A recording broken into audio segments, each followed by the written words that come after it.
Well, here we are in 2 Corinthians chapter 1, and the main thing that I want us to focus on from this chapter is God's purposes in suffering.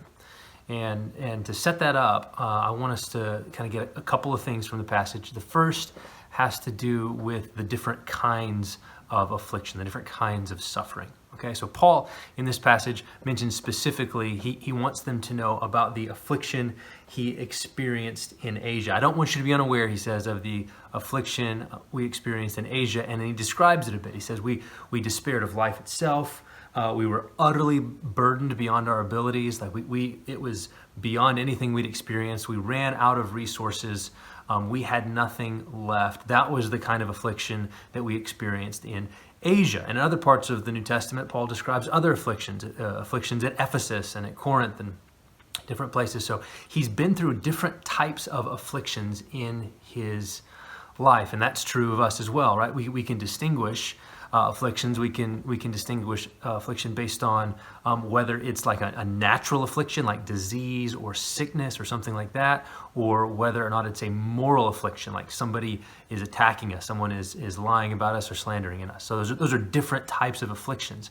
Or we could talk about the difference between losing something and wanting something. There's a kind of affliction that comes when we long for something that we don't have, and there's a kind of affliction that comes when we lose something that we already had. There's different kind of great gradations of affliction, like intensity. Like if you lose a thing, like lose a job or lose some property, that's one thing. But if you lose a person, right?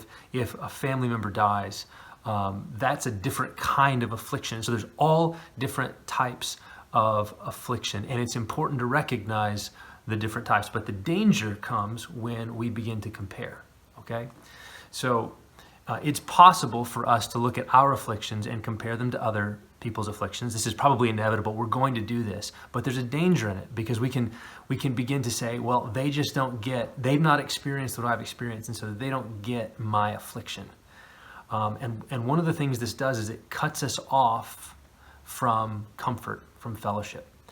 It's a very natural thing to do. It's natural for someone to say the suffering that I've gone through is worse than the suffering that they've gone through, and there may be even ways in which that's true. So I don't want to deny that.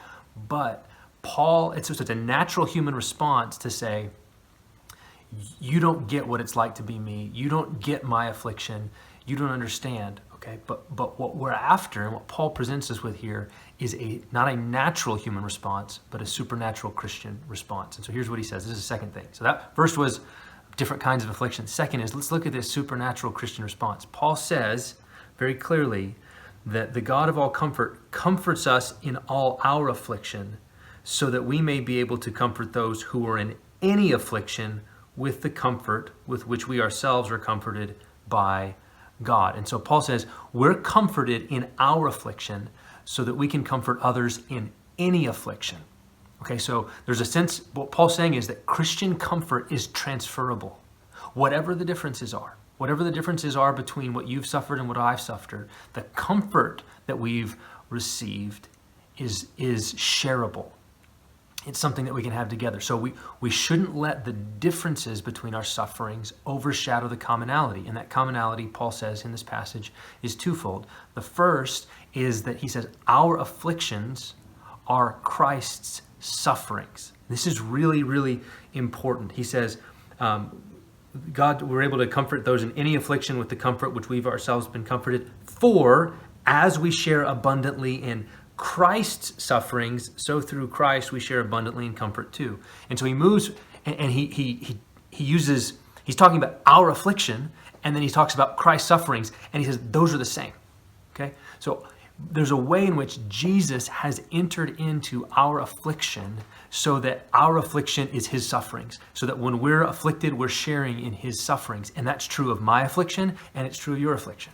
Both of them are the sufferings of Christ. And so if they're both Christ's sufferings, then they can both receive Christ's comfort. So that's the first way that there's a commonality between our sufferings. The second is that God is the God of all comfort.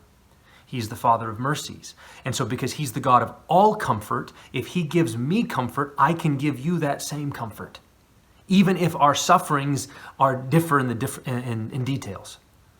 And this is a very profound point. It doesn't matter whether we've lost something or we're longing for something. It doesn't matter whether we're assaulted by sickness or assaulted by evil people. Whatever our affliction is, the only hope we have is in the God of all comfort, who gives us comfort so that we can comfort others. And this, Paul says, is one of the purposes of affliction. So now we're there. 3 quick purposes in suffering. The first is we suffer so that when we suffer, God comforts us so that we can comfort others. Paul says explicitly there, if we are afflicted, it's for your comfort. If we're comforted, it's for your comfort. Either way, it's for your comfort. So when we're afflicted, God's doing it so that we can then turn around and comfort others. That's purpose number 1 in affliction. Purpose number 2 is that we wouldn't trust in ourselves. Paul says about his affliction in Asia that they despaired of life itself. We felt we'd receive the sentence of death. We thought, we're done, it's over, we're going to die. And he says, this was to make us rely not on ourselves. That's our natural human temptation, is to rely on ourselves. Not rely on ourselves, but on God who raises the dead. When all of our resources run out, the only thing we've got left is to cast ourselves on the mercy of God, on the God who raises the dead. We might die.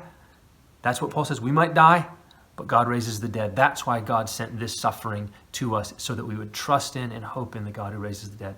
And then finally, this is one that I really feel in this present season. Paul ends that section by saying, you also must help us by prayer, so that many will give thanks on our behalf for the blessing granted us through the prayers of many.